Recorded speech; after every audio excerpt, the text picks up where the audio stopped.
Tadeo le dice a Gary: de modo que antes de la crucifixión viajábamos con Jota.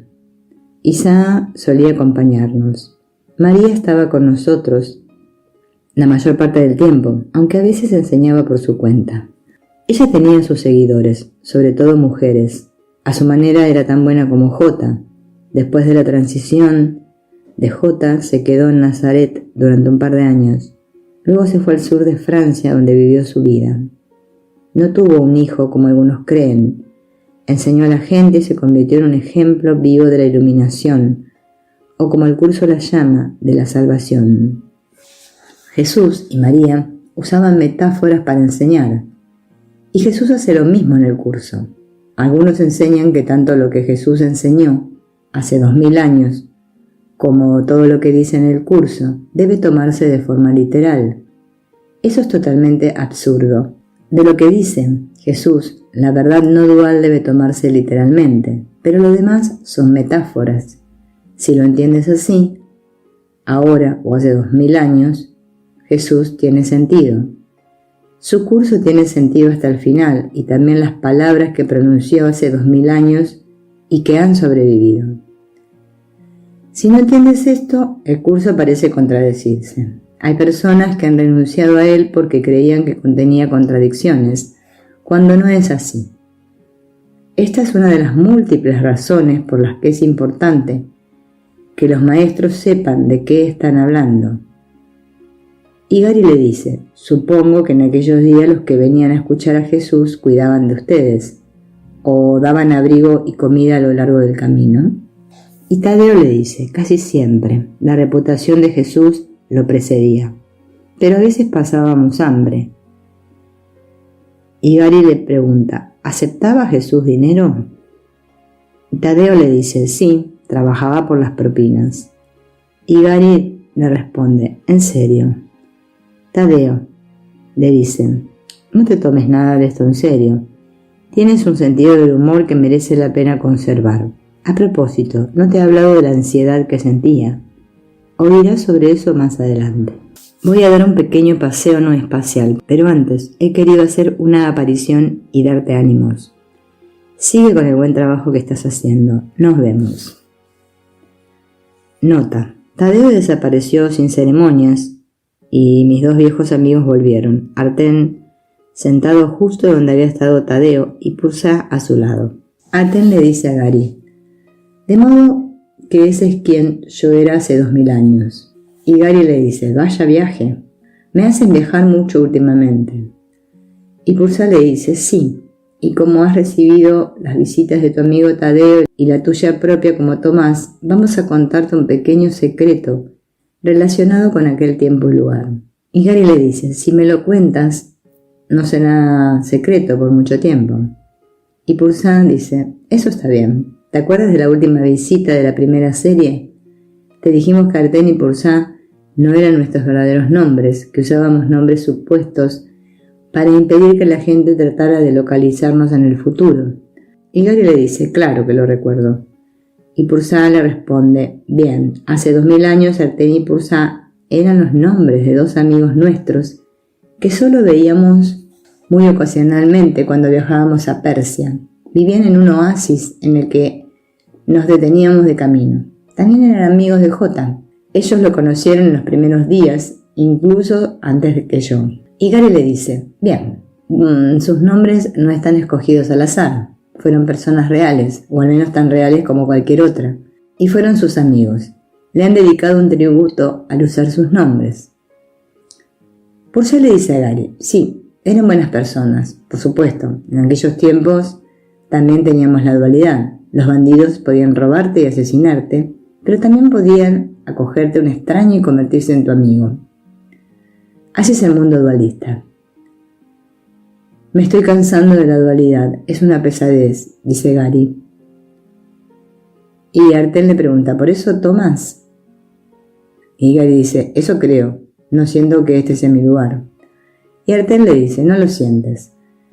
Pero también sabes que hay mejores maneras de escapar de aquí, simplemente algo en lo que pensar.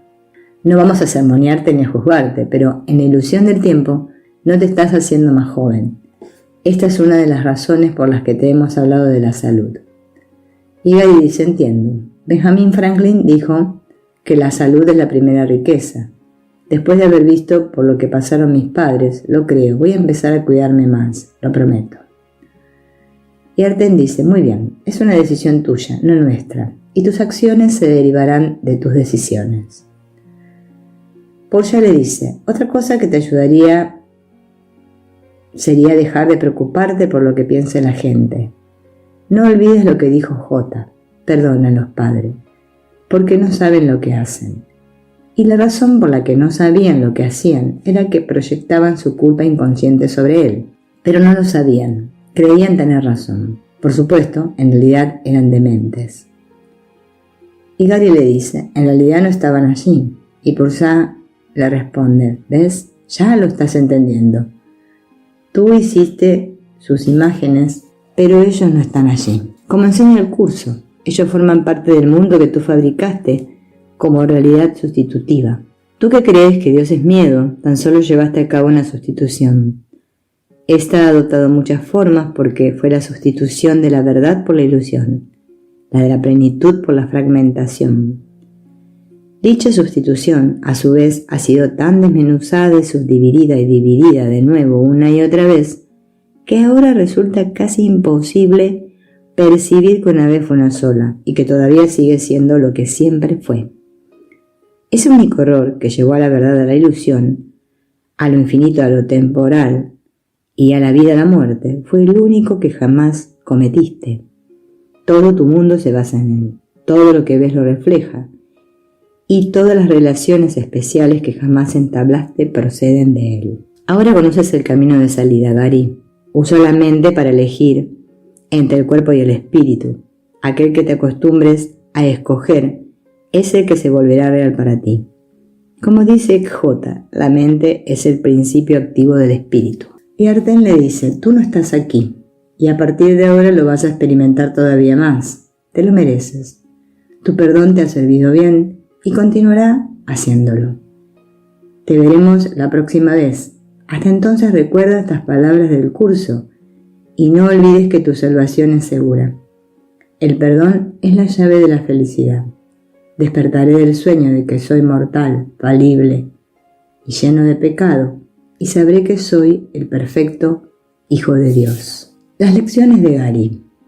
De la misma manera en que solo te condenas a ti mismo, de igual modo solo te perdonas a ti mismo. En junio de 2007, tanto Karen como yo habíamos tomado decisiones. Sabíamos que era el momento de seguir caminos distintos. Cada uno contrató a un abogado y empezó el proceso de divorcio. Fue una época dura para ambos. Habíamos estado juntos 26 años, 25 de ellos casados. Lo habíamos intentado. 20 años antes, en agosto de 1987, yo había tomado otra decisión. Se celebró la convergencia armónica, un momento en el que los planetas de nuestro sistema solar se alinearon. Millones de personas de todo el mundo nos pusimos en nuestros círculos de verdad y declaramos cuáles eran nuestras creencias e intenciones. Después de eso, muchas vidas empezaron a cambiar de dirección. Todo estaba conectado, como debe ser. En cuanto a mí, después de 8 años de tocar con mi banda, Hush, sobre todo en la zona de Boston y a veces por Nueva Inglaterra, decidí que quería un cambio en mi vida. Aunque las poblaciones de Beverly, en Massachusetts, y Poland Spring, en Maine, están a solo 2 horas y media de distancia en coche, son dos mundos diferentes. La zona de Beverly Salem es un barrio de Boston densamente poblado. Si lo deseas, allí resulta fácil vivir aceleradamente. Puedes llegar al centro de Boston en 40 minutos. Debo haber ido a Fenway Park cientos de veces. También acostumbraba a ir de fiesta por los clubes nocturnos de Kenmore Square, si el partido acababa con la antelación suficiente. Y para favorecer mi vida espiritual frecuenté el centro EST de Newbury Street durante años. Poland Spring es una pequeña ciudad situada a unos 45 minutos al norte de Portland y a 45 minutos al sur de Augusta, la capital de estado. Se extiende por un área de varios kilómetros y es un lugar muy tranquilo y sosegado. En las calles no hay aceras ni iluminación. En invierno la temperatura suele ser unos 6 grados más baja que en Boston y unos 12 más baja que en la ciudad de Nueva York. Si llueve en Boston es probable que nieve en Maine, al menos de Portland para arriba. Allí se vivía la vida del campo y yo era un chico de ciudad. El shock cultural para mí fue impactante. Se han hecho buenas comedias sobre esta mismísima situación, pero transcurrido algún tiempo dejó de parecerme divertido. EST es un programa transformador creado por Werner Erhard en 1974. Yo hice la formación EST, como se la llamaba, en el Hotel Ramada, cerca del Aeropuerto Internacional de Logan, en diciembre de 1978. Después de sufrir una depresión debilitante durante 7 años y una más suave durante los 7 años anteriores, el programa EST era exactamente lo que necesitaba. Me ofreció mi primer sistema de pensamiento. Esto, a su vez, me proporcionó una manera nueva y consistente de pensar e interpretar todo lo que veía, lo que me permitió superar la depresión en el plazo de 2 años. EST no era un curso de milagros, pero fue una buena educación mental impartida en un periodo de tiempo asombrosamente corto y además un excelente campo de entrenamiento para el curso. A lo largo de un periodo de casi 14 años, alrededor de 1 millón de personas hicieron la formación, como la llamaban sus fans. Aventuro que al menos 100.000 personas más adelante pasaron a estudiar el curso de milagros. Durante la Convergencia Armónica de 1987, una mujer llamada Doris Lora también tomó una decisión. Se trasladó junto con su hija Cindy desde Ohio al soleado sur de California. Su otra hija, Jackie, ya estaba en la universidad y más adelante se reunió con ellas en California. Bajo la influencia de la actriz Shirley MacLaine, y como yo misma en aquella época, Doris, una mujer brillante con 2 doctorados, uno en música y otro en psicología, se sintió impulsada a emprender una nueva vida entre los libres pensadores del sur de California. Doris y su hija recorrieron en coche la mitad del país. Cuando atravesaban Texas, Doris se sintió agotada y casi sin fuerzas. No sabía si podía llegar mucho más lejos. Entonces gritó: «Por favor, dime si estoy haciendo lo correcto». Y recibió respuesta. De repente, una fuerza empezó a impulsar su coche hacia adelante. Fue como si Doris ni siquiera tuviera que conducir durante un rato. El coche recibía ayuda, igual que sus 2 pasajeras. El Espíritu Santo fortalecía la mente para llevar a Doris y a su hija donde tenían que dirigirse. Mucho más tarde me resultó fascinante descubrir que varias personas tomaban decisiones simultáneamente, a grandes distancias unas de otras, y que un día acabarían juntas. Mientras Doris y Cindy se trasladaban, yo estaba en el proceso de cambiar de rumbo y orientarme hacia Maine, lo que a su vez iba a llevarme al lugar donde estaban estas 2 personas. El curso dice: en la salvación no hay coincidencias. Los que tienen que conocerse se conocerán, ya que juntos tienen el potencial para desarrollar una relación santa. Están listos el uno para el otro. Es como si grupos de nosotros estuviéramos en las órbitas unos de otros y aunque parece que nos movemos separadamente, estamos destinados a volver a encontrarnos en otro lugar y tiempo para desplegar nuestras relaciones y tener otra oportunidad de disfrutar de lo bueno de ellas, perdonar sus detalles negativos y vernos unos a otros como realmente somos. Después de la decisión que tomé en 1987, tardé 2 años en abandonar mi banda, porque había estampado mi firma en muchos contratos y tenía las actuaciones acordadas con 1 año y medio de antelación. Me trasladé a Maine el 1 de enero de 1990 para vivir allí los siguientes 17 años y medio. Durante ese tiempo, California ni siquiera aparecía en mi radar. Seguía soñando con vivir en Hawái. Hasta 2004, un año después de la publicación de La desaparición del universo, solo había hecho una excursión muy breve a California. Entonces hice mi primer verdadero viaje allí. Recuerdo que mi anfitrión Tom me condujo por la avenida Ocean de Santa Mónica. Me gustó lo que vi. A medida que oteaba los alrededores, pensaba, esto es genial. Después de esa visita, Poussin, en mi segundo libro, me preguntó, ¿te ha gustado California? Cuando le dije que me había gustado mucho, ella dijo, bien, irás muchas veces, disfruta. Ella sabía algo que yo ignoraba. Durante ese viaje me alojé en el Hotel Hyatt de Sunset Strip, que luego fue sustituido por otro hotel. Salí a dar mi primer paseo por Hollywood sin tener ni idea de dónde estaba ni a dónde iba. Solo sabía que me encontraba en el famoso Sunset Strip y me sentía anonadado por el simple hecho de estar allí. He sido un gran aficionado al cine toda mi vida. Ahora estaba en el lugar donde ocurría todo. Después de caminar, calle abajo, durante un rato, entré en un centro comercial y vi una tienda de Virgin Records. No sé por qué decidí entrar, pero lo hice, aunque pensaba que una conocida tienda de discos no era representativa de la historia de Hollywood. Mientras caminaba por allí, mirando las selecciones de música y a la gente, vi a una mujer de pie en uno de los pasillos. Una intensa sensación de reconocimiento me atravesó. Era más bien bajita y delgada, con el pelo castaño y una cara preciosa.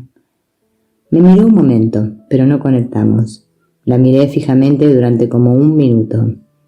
Después me sentí agradecido de que ella hubiera estado ocupada mirando el CD y no se percatara de que la miraba embobado. Sentí una intensa sensación de que la conocía, de que no era la primera vez que la veía, aunque sabía que no había sido en esta vida. Tal vez para la gente que me ha visto y oído hablar en público sea difícil creer esto a día de hoy, pero durante casi toda mi vida he sido muy tímido. No era capaz de atravesar una habitación para dirigirme a una mujer, ni siquiera entraba en el ámbito de mis posibilidades. Y no me acerqué a hablar con esta mujer, pero nunca olvidé su cara. Quedó grabada en mi mente. A menudo pensaba en ella y me daba patadas a mí mismo por no haberle dicho hola. Pero, ¿qué podría haberle contado? Creo que te conozco de antes, de otra vida. Habría sonado como una pésima frase para ligar. Además, yo estaba casado. Pasó más o menos 1 minuto y la mujer se fue. 2 años después, hablé en Las Vegas, la capital espiritual del mundo. Ofrecí una conferencia para mi editor Hay House y después de la presentación firmé libros. Una mujer agradable se acercó a que le firmara el suyo. Era amistosa. Pensé que debía tener 60 y tantos. También sentí una conexión con esta mujer, aunque no podía determinar por qué. Me dijo cosas amables sobre mi trabajo e intercambiamos cumplidos. Era Doris Lora. Entonces ocurrió. La siguiente persona de la cola se me acercó y comenzó a hablarme. No podía creer a quien veía. Todo me llegó de repente. Supe que esa mujer era Tadeo, al que yo había visto en mis visiones de hace 2000 años. Supe quién había sido y quién iba a ser durante esta vida. También que será un hombre llamado Artem, uno de mis profesores maestros ascendidos, dentro de 100 años, y que era la mujer que había visto en la tienda de discos de Hollywood 2 años antes. Me dijo su nombre, Cindy Lora, y también que se dedicaba a la música. Vivía en California desde 1987, cuando se trasladó allí con su madre, procedente de Ohio. Ella sabía, por la desaparición, que yo también era músico, y me dijo que tenía un sitio web. No pensaba con mucha claridad y estaba un poco alucinado, pero traté de conservar la calma. No podía dejar que se marchara otra vez. Aunque no saliera nada de ello, al menos tenía que conocerla. Le pregunté si había algún modo de contactar con ella a través de su sitio web. Dijo que sí. Yo debía continuar firmando libros. Ella se fue con su madre, pero no se fue de mi mente. Me comuniqué con Cindy un par de veces por correo electrónico. Ella también estaba casada con un hombre llamado Steve. No obstante, a medida que nos fuimos conociendo mejor, los dos nos dimos cuenta de que nuestros matrimonios habían acabado. Cindy y yo no nos vimos muchas veces durante el año que siguió a nuestro primer encuentro. Pero después de que Karen y yo pidiéramos el divorcio y Cindy pidiera el divorcio de Steve, pedí al Espíritu Santo como hago siempre. La respuesta no pudo ser más clara. Le propuse a Cindy que buscara un apartamento en la zona de Los Ángeles y que se viniera a vivir conmigo. El 18 de junio de 2007 volé a California y tomé la determinación de no volver a vivir en ningún lugar que quedara más al este. Cada estado tiene sus propias leyes de divorcio. En Maine, la pareja que se divorcia debe intentar llegar a un acuerdo. La idea es ahorrar al tribunal tiempo y dinero. Parte del proceso consiste en que ambos cónyuges y sus abogados tengan un encuentro con otro abogado llamado el mediador o, como yo prefería llamarlo, el árbitro. De modo que en agosto volé a Maine para encontrarme con Karen y los demás en una oficina de los juzgados de Lewiston, Maine. Fui el último en entrar en la habitación. El ambiente se notaba tenso. Karen parecía nerviosa y su abogada tenía aspecto de enfadada. El mediador abrió la reunión y después de dar las instrucciones, los guantes de boxeo salieron a la luz. Karen y yo estábamos bien, pero no podíamos conseguir que nuestros abogados se pusieran de acuerdo en nada. Ocurrió que no era la primera vez que se encontraban. Se habían visto las caras antes y se podía notar el resentimiento entre ellos, especialmente por parte de la mujer de mediana edad que representaba a Karen. Mi abogado era un caballero más mayor y bastante sumiso, como un anciano estadista. Sin embargo, la representante de Karen era todo lo contrario. Después de que me acusara de permitirme comidas de 300 euros, en una ocasión invité a varias personas a una importante comida de negocios y pagué la cuenta. Yo le pregunté cuánto dinero quería para Karen. Su respuesta fue todo. No me parecía muy justo. Estaba dispuesto a dividirlo todo al 50%. En un estado como California, donde no se supone que nadie sea el culpable, esta sería la práctica habitual. Pero en Maine, la ley prescribe que si has estado casado durante más de 10 años, alguien tiene que pagar la pensión compensatoria, aunque no haya niños. Como yo ganaba más dinero, fui el elegido. Seguía sin haber consenso en la sala y las trifulcas entre los abogados parecían inútiles. Transcurridas 2 horas, nos tomamos un descanso. Antes de llegar a Maine, Karen y yo habíamos planeado cenar juntos. Se lo recordé durante el descanso y ella seguía deseándolo. Durante el encuentro no se produjo ningún progreso y nuestro mediador sugirió que las dos partes deberían continuar intentando encontrar algún tipo de acuerdo en lugar de que lo hiciera un juez. La abogada de Karen no quería ir a cenar conmigo, pero nosotros dos acordamos reunirnos de todos modos aquella noche en Applebee, el mejor restaurante de Auburn, Maine. Karen había sido estudiante del curso durante 2 años en la década de los 90 y ambos habíamos asistido al mismo grupo de estudio del curso en Lee, Maine, que aún es más pequeño que Powland Spring. A Karen le gustaba, incluso le encantaba la gente del grupo de estudio, pero en aquellos momentos su corazón no estaba en ello. Era como si lo hiciera porque yo estaba involucrado. Después de algún tiempo desarrolló sus propios intereses y dejó de hacer el curso y de ir al grupo, excepto en ocasiones especiales como Navidad. Cuando yo me fui, eso cambió. Karen volvió al curso. Era casi como si yo hubiera tenido que irme para que ella volviera. Tenía que ser idea suya. Transcurridos un par de meses, me asombró lo profundamente que lo estaba entendiendo. Empezó a hacer el libro de ejercicios y a estudiar el Journey Through the Workbook de Ken Wapnick, una obra maestra. Experimentar ese libro al mismo tiempo que el curso es como hacer el libro de ejercicios con Ken. Él no solo explica las lecciones, sino que las correlaciona con las citas correspondientes del texto. Llevaría a los estudiantes al menos una década, si no más, a hacer esto por sí mismos. Ken, que conoce el curso como nadie, lo ha hecho para ellos. El perdón puede ser muy práctico. Cuando Karen y yo nos sentamos a cenar aquella noche, el ambiente era completamente distinto al que habíamos respirado en la sala de los juzgados por la tarde. En cuanto empezamos a hablar, me acordé del pasado, cuando salíamos a cenar y nos divertíamos sin hacer nada especial, aparte de estar allí. Hablamos de los buenos tiempos. Recordamos a nuestra perra Nupei, que había hecho su transición unos 8 años antes, después de haber convivido con nosotros durante 15 años como un miembro de la manada. Nupei sabía cuál era su lugar en la manada. Yo era el líder y sí, Nupei necesitaba protección, o la necesitaba yo, nos teníamos el uno al otro para respaldarnos.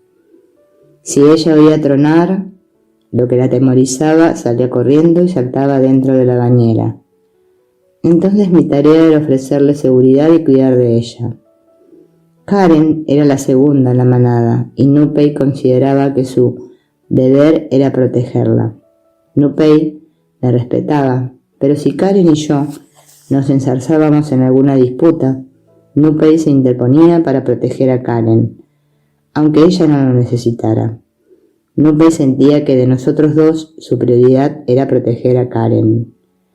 Era hermoso contemplar estas dinámicas y aquella noche Karen y yo disfrutamos al recordarlas. El aspecto práctico del perdón puede mostrarse de muchas maneras, o los efectos pueden no observarse en absoluto. El curso dice que el milagro, que es el tipo de perdón que viene desde un lugar de causa y no de efecto, puede producir cambios inimaginables en situaciones de las que ni siquiera eres consciente. Si yo conduzco por la autopista en Los Ángeles y de repente alguien se incorpora bruscamente a mi carril, puedo olvidarme de mí mismo, sobre todo si no estoy de buen humor, y sacarle un dedo a este tipo. ¿Y qué puede pasar si ese hombre tiene una pistola? Puedo morir. Si perdono, vivo. El resultado es muy distinto y muy práctico. No cambio el guión, determino las dimensiones temporales sin ser consciente de ello. En una de las dimensiones del tiempo sigo vivo, en la otra engroso la estadística de decesos causados por la furia de las carreteras. Aquella noche, aunque me sentí aliviado porque los procedimientos del divorcio habían terminado, pensé en lo que Karen había dicho. Sentía ganas de salir a beber, entonces Dios los bendiga, mis profesores se presentaron justo cuando más los necesitaba. Fue la visita más corta de la historia. Arten y Purcell raras veces me contaban algo sobre mi futuro personal, aunque en este caso les pareció bien hacer una excepción. No sé qué hubiera pasado esa noche si no se hubieran presentado, pero me sentí muy feliz de que de repente estuvieran sentados en la habitación del hotel, que casualmente tenía un sofá. De modo que ya acabó. ¿Cómo te sientes?, le preguntó Arten. Y Gary le dijo, un poco raro, estoy seguro de que sabes lo que Karen ha dicho cuando nos íbamos. Y Purcell le dijo, no te preocupes Gary, mañana Karen te va a llamar y por la noche se volverán a ver. Tendrán una pequeña fiesta y van a quedar como amigos. Todo estará bien, disfruta. Y Gary le pregunta, ¿de verdad? Y Arten le dice, así es hermano, nos vamos, sé bueno. Me sorprendió que se presentaran y me sorprendió que se fueran, pero me sentí mejor, me quedé viendo la televisión mientras pensaba lo asombroso que era que mis visitantes dijeran que Karen me iba a llamar al día siguiente. ¿Sería cierto? Sí, debía serlo. Mis profesores habían ganado mi confianza. El manual para el maestro enseña a desarrollar la confianza, pero no se trata de una fe ciega y religiosa. Yo le digo a la gente que el Espíritu Santo se ganará su confianza. Su experiencia les dirá que el Espíritu Santo está siempre con ellos cuidando de su verdadero óptimo interés. Y a veces un símbolo del Espíritu Santo se mostrará en el mundo. Si este es verdaderamente del Espíritu, entonces siempre se puede confiar en la realidad detrás del símbolo y en el mensaje que éste comunica.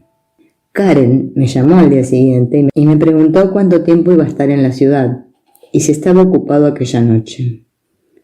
Tuvimos una hermosa cena y acabamos tomando copas en mi habitación. Hacía años que no la veía tan relajada. Era como si le hubieran quitado una pesada carga de los hombros. Nos lo pasamos bien y sentí que había comenzado una nueva fase de nuestra relación. No había acabado, simplemente estaba cambiando. 2 meses después, Karen me llamó para desearme felices Navidades. También tenía noticias, se iba a vivir a Hawái.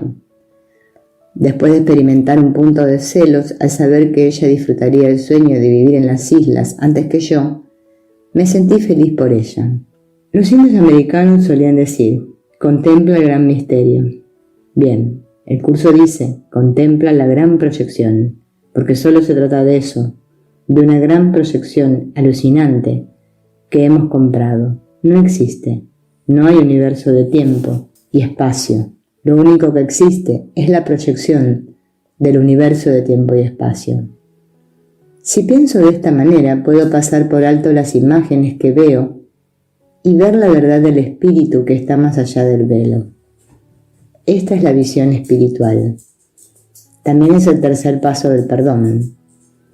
La visión espiritual solo muestra la verdad, de modo que no hay nada que temer. Me encanta lo que el curso dice sobre los milagros. Curan porque niegan la identificación con el cuerpo y afirman la identificación con el espíritu. Lo único que existe es la proyección del universo de tiempo y espacio. Si pienso de esta manera, puedo pasar por alto las imágenes que veo y ver la verdad del espíritu que está más allá del velo. Esta es la visión espiritual. También es el tercer paso del perdón. La visión espiritual solo muestra la verdad, de modo que no hay nada que temer. Me encanta lo que el curso dice sobre los milagros. Curan porque niegan la identificación con el cuerpo y afirman la identificación con el espíritu. Purcell le dice a Gary, lo entiendes cada vez con mayor profundidad. Queremos hacer mucho hincapié en ese tercer paso porque muy pocos lo practican y casi ningún maestro le da importancia. Sin embargo, sin él no se consigue el perdón. El perdón no es completo hasta que no piensas y ves en términos de totalidad como hace el Espíritu Santo. Revisemos tus antiguas relaciones, le dice Purcell a Gary. Has perdonado casi por completo tu relación con tus padres. Pensabas que eras un mal hijo porque no pudiste ayudarlos cuando te necesitaron, y has aprendido desde entonces, a través de tus experiencias místicas personales, que ellos te perdonaron. Entonces, ¿cuál es el problema? Tal vez sea que quien realmente tiene que perdonarte eres tú mismo. Tu buena memoria, que a veces es una bendición porque te ayuda a recordar el curso, también puede ser una maldición. Te acuerdas de los malos momentos. Eso es lo que quiere el ego, porque hace que todo sea real. Y Gary le dice, sí, hace mucho tiempo oí que la actriz Ingrid Bergman había dicho que el secreto de la felicidad consiste en tener buena salud y mala memoria. Si tienes mala memoria no recuerdas los malos tiempos y las cosas que te hizo la gente. Y Purcell le dice, sí, es cierto, pero en tu caso, cuando surja un recuerdo del pasado que te haga sentirte mal, deberías recordar lo que dice el curso sobre su finalidad. Es para perdonar, como cualquier otra cosa negativa. No importa si lo que está en tu mente es del pasado, del presente o del futuro. Todo es lo mismo porque todo es falso. Tener malos recuerdos es una forma de lo que el curso denomina divagaciones mentales. Recuerda que dice, eres demasiado tolerante con las divagaciones de tu mente y condonas pasivamente sus creaciones falsas. Al ego le encantan esas divagaciones y los malos recuerdos son una manera genial de mantenerte atascado en la identificación corporal, porque los sentimientos que acompañan a los malos recuerdos te hacen pensar que todo fue verdad, lo cual significa que todo lo que recuerdas realmente ocurrió. Esto, a su vez, hace que todo sea real, pero el Espíritu Santo te dice que nada lo es. Entonces, Gary le pregunta, ¿cómo perdono el pasado? Y Purcell le responde, del mismo modo que perdonas lo que tienes ahora mismo delante de la cara. ¿Qué es un recuerdo sino una imagen en tu mente? ¿Y qué es lo que ves ahora mismo sino una imagen en tu mente? Cuando te atrapes a ti mismo condonando las falsas creaciones de tu mente, tienes que encargarte de ellas.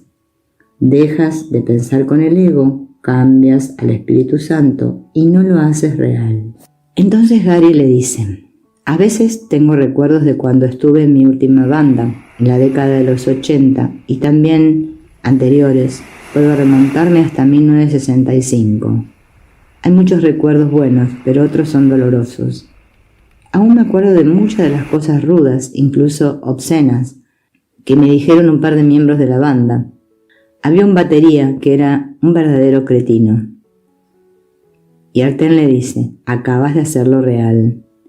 Y Gary le dice, lo siento, quiero decir que recuerdo a esta figura del sueño que era una imagen que proyecté desde mi propia mente inconsciente y que fue un chivo expiatorio de mi culpa por la separación original de Dios, que a veces parecía decirme cosas que se podrían considerar inapropiadas. Y Arten le dice, extenso pero preciso. A propósito, nunca digas que lo sientes, eso implica culpa. Y Gary le dice, en cualquier caso, intenté ser bueno con este tipo y lo defendí durante algún tiempo, pero siempre creaba problemas todo el tiempo y acabé odiándolo. En primavera padecía alergias graves, una fiebre del heno terrible. Eso me gustaba, disfrutaba con su sufrimiento. Era como una venganza indirecta. Y Arten le pregunta, ¿y? Y Gary le dice, incluso hace poco he tenido recuerdo de algunas cosas que me dijo y de inmediato me he sentido activado. He perdonado muchas cosas, pero hay que estar alerta a los recuerdos molestos, porque parecen surgir de la nada y se presentan en cualquier momento. Creo que no importa el contenido. El ego continuará lanzándote cosas. Parecen venir de fuera, aunque en realidad lo hacen de dentro. Supongo que en último término todo es lo mismo, porque nada de ello es verdad. Y Purcell le dice, esta es la razón por la que la perseverancia es la cualidad más importante que puede tener un estudiante del curso. Cuando el curso dice, mantente alerta solo en favor de Dios y de su reino, no está echando humo. Sí, le dice Gary, supongo que cuando hace tantos años decidí que quería eliminar el conflicto de mi vida, no me daba cuenta de lo exigente que sería el proceso. Sí, le dice Purcell, ten cuidado con lo que pides, pero en algún momento ibas a tener que pasar por el proceso de deshacimiento del ego, de modo que, ¿por qué no hacerlo mejor antes que después? Cuanto más tardas en hacerlo, más prolongas tu sufrimiento. Parece que sin importar de qué se trate, le dice Gary, todo es lo mismo, como trasladarse de una punta del país a otra, soportar aún más shock cultural, experimentar nuevas relaciones, la mayoría estupendas, pero algunas un tanto extrañas. Todo ello es una gran oportunidad de perdonar. Sí, le dice Arten, pero recuerda, es el perdón de las pequeñas cosas de cada día lo que te llevará a la salvación. Al practicar, está con las cosas de cada día, por ejemplo, cuando no consigues lo que quieres, tu mente adquiere el hábito de perdonar. Entonces, cuando ocurre algo muy grande que necesitas redimir, tienes muchas más probabilidades de poder hacerlo porque tu mente ha entrenado en el perdón. No quiero decir que sea fácil perdonar esas cosas aparentemente grandes, pero gracias a tu práctica es mucho más posible, aunque te lleve algún tiempo. Ocasionalmente pueden ayudarte el buen humor y el recuerdo de los buenos tiempos, Cuando pienses en el pasado, elige las ocasiones en las que alguien expresaba amor. Esto a su vez te hará sintonizar una actitud mental amorosa. Acuérdate de todas las veces que te has reído. La risa es del Espíritu Santo, siempre que no sea a costa de otra persona. La risa te ayuda a sentir y experimentar que no puedes tomarte este mundo en serio. Está demasiado loco. Merece risas, no lágrimas. Las lágrimas lo hacen real y te mantienen atascado aquí. Pero, ¿qué hay de la gente que vive tragedias? No puedes esperar a que se rían, le pregunta Gary. Y Arten le dice, no en ese momento. En esos casos debes recordar el consejo de Ken. No te olvides de ser normal. Deja que vivan su duelo. Deja que tengan sus experiencias. Al final serán capaces de perdonar la tragedia cuando estén preparados. Entre tanto, tu trabajo es perdonar. Y en lugar de ver a las personas como víctimas, piensa en ellas como lo que realmente son, perfecto espíritu. Y Purcell le dice, y hablando de buenos tiempos, cuéntanos una de las experiencias divertidas que has vivido durante tus viajes. Y Gary le dice, de acuerdo, iba a dar un taller en el estado de Washington, en un barrio de Seattle, y una chica guapa llamada Shelora tenía que llevarme en coche al local donde se celebraba el taller. De modo que me recogió. Tenía muchas preguntas que plantearme, por lo que íbamos charlando.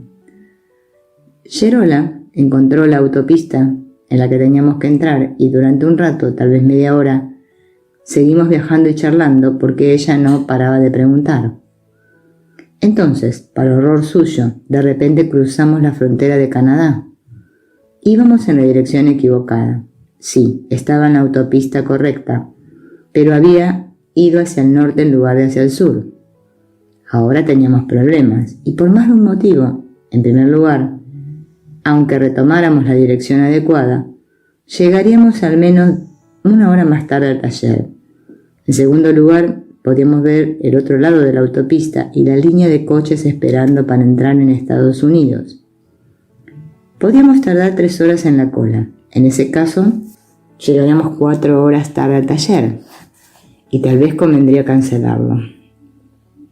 En tercer lugar, y posiblemente lo más importante, tendríamos que explicar qué hacíamos en Canadá. Corría el año 2005, justo antes de que fuera necesario tener pasaporte para ir de Estados Unidos a Canadá. Antes se podía pasar con un certificado de nacimiento.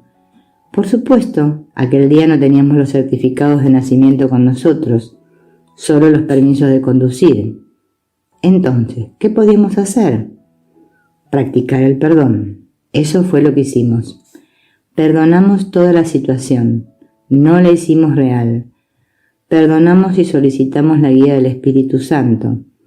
Entonces Shelora vio una pequeña conexión entre las dos autopistas. La tomó y suplicó a la conductora de uno de los coches que estaba esperando en la cola en dirección sur que nos dejara incorporarnos a ella. La caravana era larguísima y aquella mujer llevaba mucho tiempo esperando. No podíamos culparla si no nos dejaba incorporarnos a la fila. Shelora juntó las manos en posición de oración y le pidió ayuda a la mujer. La conductora nos dejó entrar en la fila. En 10 minutos cruzamos la frontera. Creo que el guardia nos había visto entrar en Canadá y después dar la vuelta. El puesto fronterizo canadiense estaba un poco más lejos y no llegamos hasta él. Shelora tuvo la lucidez de decir la verdad y admitió que no se había dado cuenta de que iba en la dirección equivocada y que habíamos cruzado la frontera accidentalmente. El guardia pudo ver que era sincera y que su historia coincidía con lo que él había visto. Nos dejó entrar en Estados Unidos sin pedirnos siquiera el carné. No sé si sería tan tolerantes ahora. Parece que desde entonces Estados Unidos se ha puesto más estricto cada año. Ya sabes, dales 1 centímetro y se toman 1 kilómetro. Pero aquel día, afortunado, practicamos el perdón. Hicimos lo que nos sentimos guiados a hacer y volvimos a Estados Unidos. Pensamos que llegaríamos entre 1 hora y 1 hora y media tarde. Como media hora después me entró la urgencia de ir al baño y encontramos un área de servicio. Paramos un momento y me dirigí al lavabo. Cuando intenté bajarme la cremallera, esta se rompió. No me había ocurrido nunca algo así. De modo que iba por ahí con la bragueta abierta porque tenía la cremallera rota. Poco después llegamos al taller y los dos entramos juntos. Había un tipo amable entre el público al que el organizador había pedido que cantara y tocara la guitarra para amenizar la espera. Estuvo tocando más tiempo del esperado y ayudó a mantener a la gente contenta hasta mi llegada. Entonces subí al escenario y dije: siento que Yelora y yo hayamos llegado tarde, y el hecho de que tenga la bragueta abierta no tiene absolutamente nada que ver con nuestra tardanza. Purja, buena historia, e hizo reír a la gente. Sí, le dice Gary, pero a veces no tengo ganas de hacer chistes y de reírme, como con el tema de Hacienda. Me esfuerzo al máximo por perdonar eso, pero es un verdadero grano en el culo. Por más información que les des, siempre quieren más. Nunca acaban. Y Purja le dice: atraviesas lo que yo denominé un fuego lento. Durante la primera serie de visitas para describir lo que pasé con el alumno que dañó mi carrera docente en mi última vida. Un fuego lento siempre es una de las mayores lecciones de perdón. Vas a tener que ser muy fuerte para superar este. Lo bueno es que estás siendo práctico a nivel de la forma. Has pedido guía, eso te llevó a alguien que te remitió a una buena contable pública certificada y estás dejando que ella te ayude. Ella, que sabe que Hacienda no puede intimidarte, aunque intentarán hacerlo. Intentarán que pagues dinero que no les debes. Ellos no siempre observan la ley y a veces ni siquiera siguen las propias directrices de la agencia tributaria. Su objetivo es sacarte dinero y mucha gente se siente tan intimidada que paga, aunque no les corresponda hacerlo. Hacienda sabe que la mayor parte de la gente no la llevará ante un tribunal. La mayoría prefiere pagar, si puede, y acabar con ello. No saben que cuando la agencia tributaria va a juicio, pierde el 80% de los casos. Eso se debe a que no observa la ley. Durante el proceso de inspección, la carga de la prueba recae sobre ti, lo cual no es correcto. Mas así son las cosas. Pero si vas a los tribunales, la carga de la prueba recae sobre ella. Tiene que probar su caso y la mayoría de las veces no puede, pero tiene la esperanza de que no te gastes el dinero en contratar un abogado especializado en fiscalidad. Sabe que, incluso si ganas, puedes acabar pagando al abogado tanto como le habrías pagado a ella. Es evidente que el sistema está amañado a su favor. No vamos a entrar en el asunto de que Hacienda fue creada poco después de que cambiases el sistema de la Reserva Federal, ni en que la Reserva Federal es una institución privada, no una institución gubernamental, y que no responde ante nadie. Eso está más allá del ámbito de este diálogo. Pero están pasando muchas cosas detrás del escenario de las que la mayoría de la gente no se da cuenta. Aquí no tenéis una democracia. Las personas son marionetas y actúan como tales. Tú, sin embargo, puedes tener una mente libre, aunque no tengas un país libre.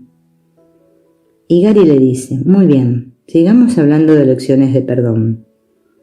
¿Cómo se perdona uno a sí mismo?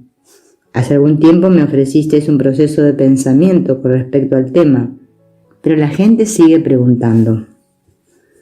Y Ertel le dice: ¿por qué no practican el proceso de pensamiento? Pero es una pregunta importante para todos. Te hemos comentado que no digas que lo sientes. La gente debería ser consciente de sus palabras. Si dices que lo sientes, corrígete mentalmente. No tienes que decirlo en voz alta. Lo que piensas es aún más poderoso que lo que dices, porque el pensamiento siempre viene primero, aunque no lo expreses con palabras. De modo que piensa esto en tu mente, porque así es como el Espíritu Santo te corrige. Soy inocente y no ha ocurrido nada. El Espíritu Santo sabe lo que soy. Estoy despertando en Dios. Si piensas de esta manera, es inevitable que tu mente inconsciente reciba curación del Espíritu Santo. Pursa le dice a Gary: la gente tiene que recordar que los sucesos del sueño parecen suceder, pero no son reales. Anoche soñaste de forma absolutamente real para ti. Solo al despertar te diste cuenta de que no lo eran. De la misma manera que todo el mundo tiene dos tipos de interpretación, la del ego y la del Espíritu Santo, también tú las tienes. La mayoría elige la versión del ego porque ignora que hay un camino mejor. Pero cuando conoces este camino, tienes que recorrerlo entero. Jesús no se conformó con exponer el ego o describir el problema. Cualquiera puede hacer eso sin ofrecer una vía de salida, una solución. No te muestran el camino a casa. Se quedan atascados en el análisis del problema y con ello le dan realidad. Y Gary le dice: sí, y eso es lo que el mundo hace con todo. Lo estudiamos y analizamos todo, y pensamos que las personas más eruditas son aquellas cuya investigación es más analítica. Los científicos y físicos analizan, como los médicos, ingenieros y psicoanalistas. Y lo único que todos ellos hacen es testificar la realidad de la ilusión. Por tanto, el tipo de perdón en el que piensan, si es que piensan en perdonar, es el que hace que el perdón sea real. No obstante, nadie puede perdonar un pecado que considere real, de acuerdo con lo que Jesús dice en el texto. Por esta razón, no queremos analizar lo que perdonamos, no queremos insistir en ello. Simplemente nos damos cuenta de ello, lo pasamos por alto y lo reemplazamos por la verdad. Jesús no se detuvo en el análisis paralizante, llegó hasta el final del proceso.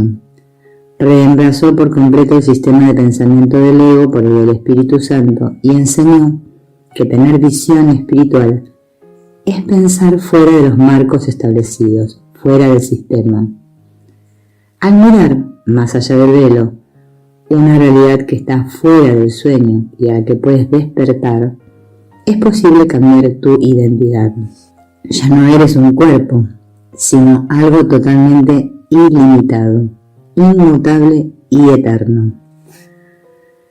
Y Pursa le dice: muy bien, porque si enseñas el tipo de perdón que vuelve real al pecado, no estás enseñando un curso de milagros. ¿Cuántos maestros del curso conoces, incluyendo a los famosos que salen por televisión, que aunque hablan del perdón, nunca llegan a lo que es el verdadero perdón? Por eso salen por televisión, porque no van hasta el final de esto. Siguen haciendo lo real. Están seguros. Tú no sales por televisión porque sí vas hasta el final. No lo haces real. No estás seguro. Dices la verdad y por eso eres demasiado radical para las muchedumbres, acostumbrado a la espiritualidad popular. Sigue ahí. Alguien tiene que hacerlo. En cuanto a lo demás, podrán llamarse maestros de un curso de milagros cuando tengan las agallas de salir por televisión y decir lo que el curso en realidad dice, que el mundo no existe, que perdonamos a la gente no porque haya hecho algo, sino porque no ha hecho nada, puesto que no existe, y que la mente inconsciente no sanará hasta que se entienda la diferencia que hay entre la realidad y el sueño, y se sea leal solo de uno de los dos en la mente. Y tú, querido hermano, debes pensar más allá del velo y enseñar a otros a hacer lo mismo. No basta con describir el error, debes tener algo para reemplazarlo. A la gente se le tiene que explicar que nunca tendrá visión espiritual con los ojos del cuerpo, sino mediante su manera de pensar. Como enseña el curso, los ojos del cuerpo ven únicamente formas. No pueden ver más allá de aquello para cuya contemplación fueron fabricados. Y fueron fabricados para fijarse en los errores y no ver más allá de ellos. La mente debe ser entrenada sin tregua para que elija aquello que no puede ser visto, pero que puede ser reconocido y experimentado como la verdad. Y Gary le dice, de modo que en cierto sentido el propósito del 500.000 de palabras del curso es que experimentemos lo que está más allá de las palabras. Y Artem le responde, excelente, y no olvides que si no existe mundo, entonces no había un mundo aquí antes de que tú vinieras y no habrá un mundo que dejes atrás cuando te vayas. Nunca existió. Tampoco existes tú como ser separado. Lo que realmente eres y lo que siempre serás es perfecto espíritu, en perfecta unicidad con tu Creador. Recuerda siempre esto. El ego niega la verdad. El Espíritu Santo niega el ego. Mía es la elección de la santidad. El curso es una disciplina en la que renuncias al ego. Te pillas a ti mismo pensando con el ego y renuncias a él. Entonces puedes unirte al Espíritu Santo. Es como dejar de fumar. Tienes que dejar los cigarrillos para poder respirar aire fresco. Y Gary le dice, sé algo de eso. Solía fumar 1,5 paquetes al día, 30 cigarrillos diarios. Hace falta tiempo para fumar 30 cigarrillos al día. Lo dejé hace 30 años. Tuve que tomar la decisión. Cuando la mente toma una decisión, puede hacer cualquier cosa. Pasé el síndrome de abstinencia. Es duro. Hace falta determinación. Y entiendo lo que dices sobre renunciar a abandonar el ego. Aún es más duro, porque el ego vuelve. Es infatigable. Pero no tanto como el Espíritu Santo.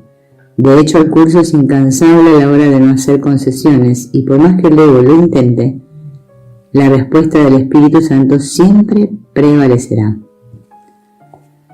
Y Pursa le dice, sí, y el Espíritu Santo lo sabe todo. Cuando ofreces conferencias, ¿dónde hace la gente las colas más largas? Y Gary le responde, las más largas son las de quienes quieren hablar con un vidente o que les lean las cartas del tarot. La gente desea que le digan qué hacer y la mayoría formula el mismo tipo de preguntas. ¿Cómo puedo encontrar a mi pareja del alma? ¿Cómo puedo dar con la profesión adecuada para mí?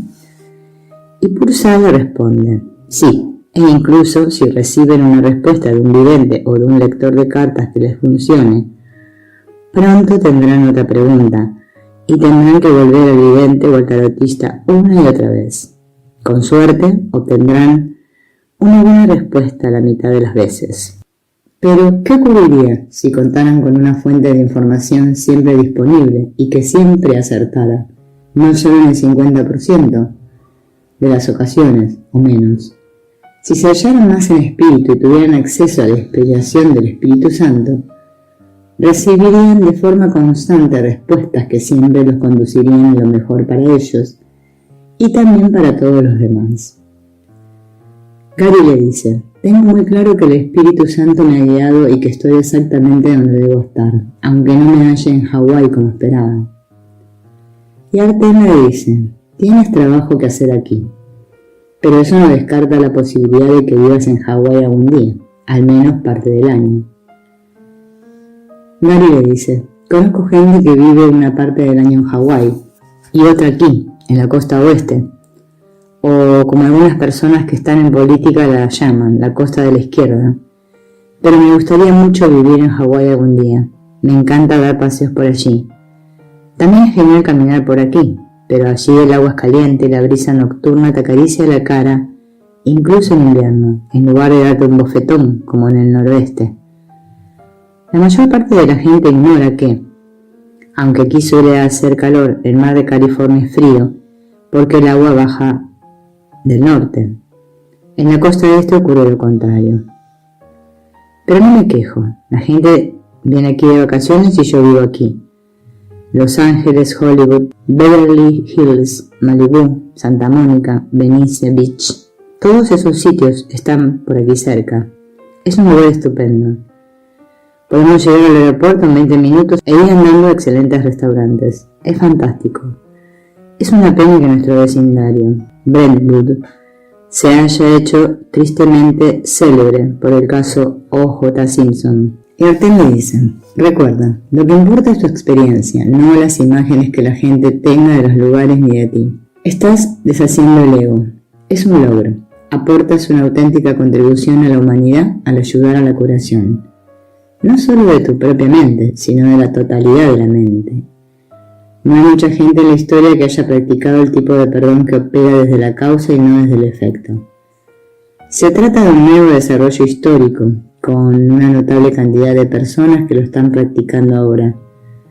Es posible que no figures en los libros de historia, pero ¿qué más da?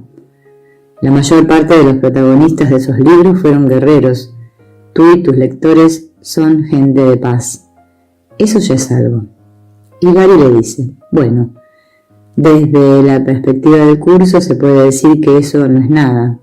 ¿No te parece que eso ya es algo? Jaja. Y Purcell le dice, sí, provocas una risa cada minuto.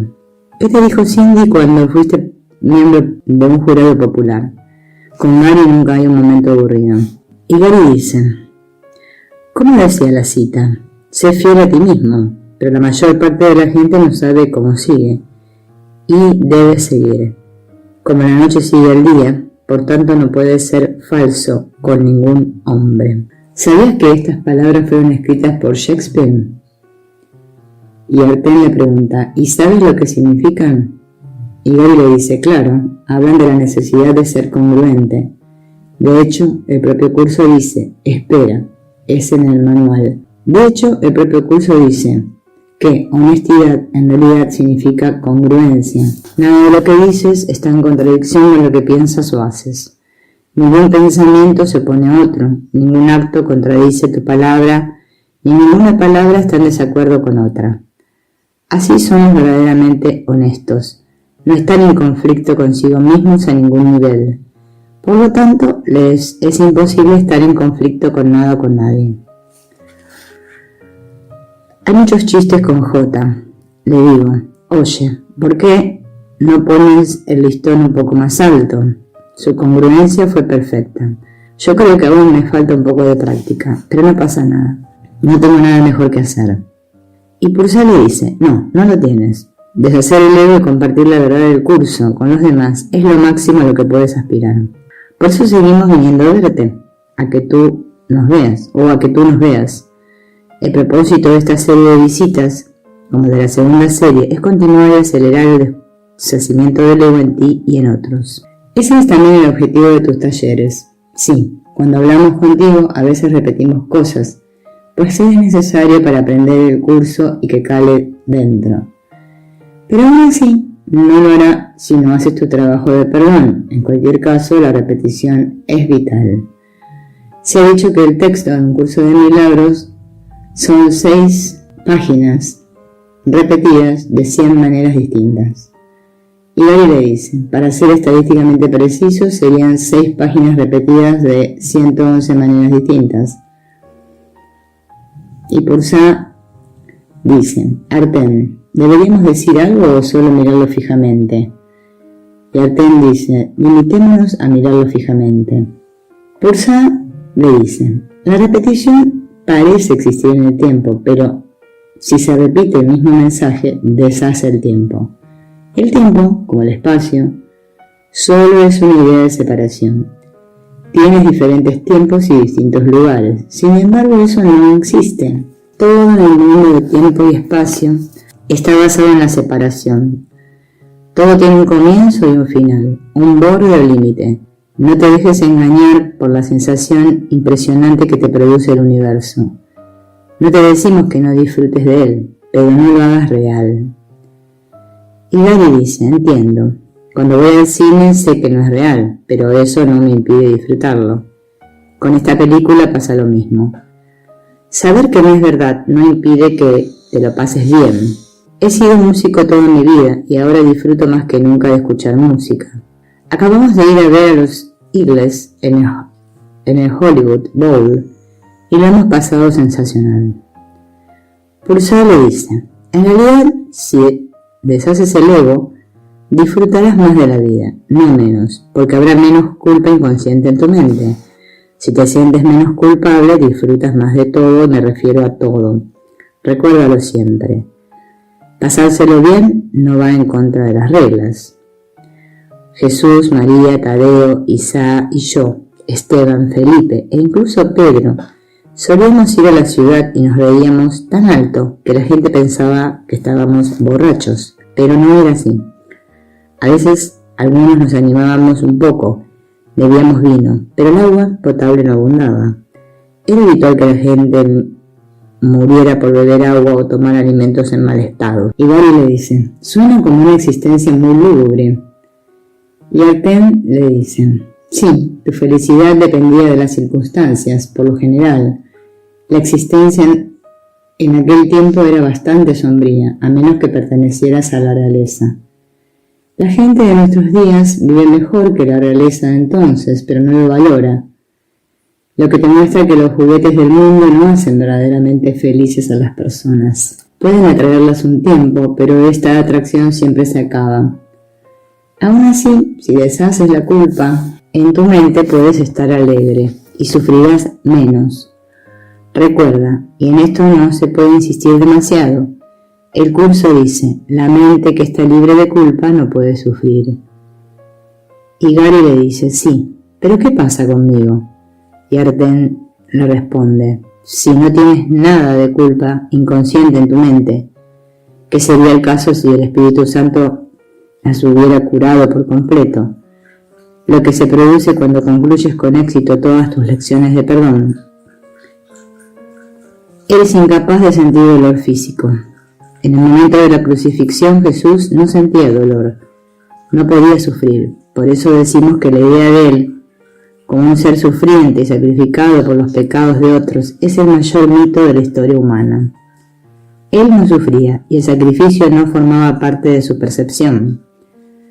Un cuerpo puede sacrificarse si te identificas con él, pero la lección de la crucifixión fue que J no podía ser herido porque no era un cuerpo. Él no se identificaba con el cuerpo. En su mente estaba experimentando su perfecta unión con Dios. Lo que él realmente era no podía morir.